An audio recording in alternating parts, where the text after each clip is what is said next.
Hello everyone, welcome back to my channel can style. তো দেখো, কালকে তোমাদের সাথে বড় কোনো ভিডিওই আপলোড করতে পারিনি। আসলে দুদিন ধরে খুবই চাপে ব্যস্ত আছি আর কি, তার জন্য ঠিকঠাক করে ভিডিও শ্যুট করতে পারছি না। শর্টগুলো তোমাদের সাথে শেয়ার করছি ঠিকই, কারণ শর্ট শ্যুট করতে বেশি সময় লাগে না। শর্ট ভিডিও একটু সময় লাগে, অনেক কিছু মেনটেন করে তারপরে করতে লাগে, তার জন্য তো আজকেও করতে পারলাম না বড় ভিডিও। তাই আমি এরকম করে একটা সুন্দর করে তোমাদের সাথে কথা বলে ভিডিওটা শেয়ার করবে। তোমরা যারা যারা আমার ভিডিও দেখতে অভ্যস্ত থাকো যে প্রতিদিন একটা না একটা বড় ভিডিও আসবে, তো তাদের জন্য এই ভিডিওটা।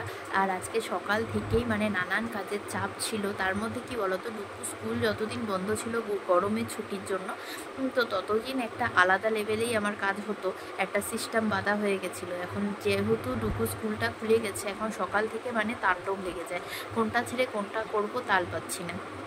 তো তার জন্য আর একটু এলোমেলো হয়ে গেছে, ঠিক হয়ে যাবে, আবার মেনটেন হয়ে যাবে। এতদিন ধরে যেরকম করা হচ্ছিলো ডুকু স্কুল থাকাকালীন সব কিছু ম্যানেজেবল হয়ে গেছিলো, তো ঠিক হয়ে যাবে। এতদিনের একটা যে অভ্যাস, স্কুল বন্ধ, ওর টিফিন রেডি করতে হয় না। অনিমেষও এখন অনেক সকালে বেরিয়ে যায়, 10:30-10টার মধ্যে প্রায় বাড়ির থেকে বের হয়ে যায় কাজের জন্য।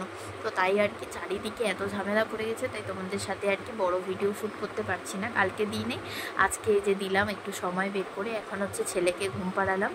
তো ঘুমটুম পাড়িয়ে একটু এই যে ফাঁকা টাইমটা আছে, তো এখন ভাবলাম তোমাদের সাথে একটু কথা বলে নিই, কারণ তোমরা আমার হচ্ছে পরিবার, তোমাদের কাছে ভালো মন্দ সব কিছুই শেয়ার করি। তো তার জন্য ভাবলাম যে এই কথাটাও শেয়ার করে দিই। যারা আমাকে ফলো করো, আমাকে ভালোবাসো, আমার ভিডিও দেখতে ভালোবাসো, তারা তো নিশ্চয়ই অপেক্ষায় থাকো প্রতিদিন যে কেন ভিডিও ছাড়ছি না, কী হলো, অসুবিধা হয়েছে নাকি। অনেকে কমেন্টও করেছো, তো তার জন্য বললাম অসুবিধা কিছু হয়নি, একটু ম্যানেজ করতে অসুবিধা হচ্ছে। একটা লেভেলের মধ্যে, একটা নিয়মের মধ্যে থাকতো। এতদিন হঠাৎ করে স্কুল খুলে যাওয়াতে আর অনিমেষ এত তাড়াতাড়ি বের হয়ে যাওয়াতে আমি কিছু ম্যানেজ করতে পারছি না। তো 2-3 দিন সময় লাগবে এমন একটুখানি ঠিক হতে সিস্টেমটা আমার, কারণ একটুখানি লেভেল হয়ে গেলে আর একটুখানি ঠিকঠাক হয়ে গেলে তখন আবার তোমাদের সাথে ভিডিও শেয়ার করতে পারবো। আশা করছি কালকের থেকে আবার যেরকম করে তোমাদের সাথে ভিডিও শেয়ার করছিলাম বড় ভিডিও, সেরকমই আবার কালকের থেকে তোমাদের সাথে ভিডিও শেয়ার করব।